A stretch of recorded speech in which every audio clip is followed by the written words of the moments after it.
This video will show you how to replace the rear trunk support on a Mitsubishi Lancer. You'll have two of these, one along each side of your trunk.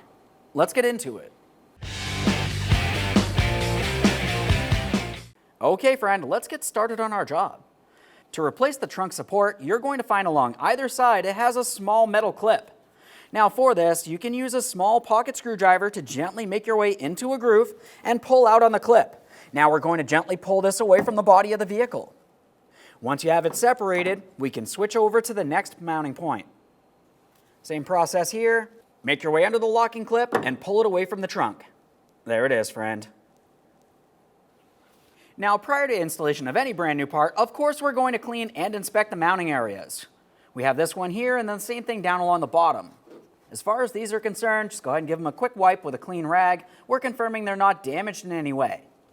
After that, I always like to apply a thin amount of lubricant here. Just need a tiny drip. Repeat for the one along the bottom. And now it's time for installation of our brand new trunk support.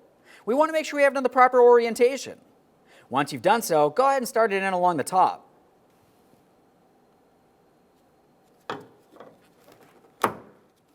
After your audible click, we'll give it a tug. It should not slide out of place. Down along the bottom, same process here. Line it up and press it in. There we are, nice tight fit, and it's secured. Okay friend, we finished the installation of one side of our vehicle's trunk supports. The process for one side is the exact same thing as the other. After you've completed both, you just want to go ahead and test the functionality.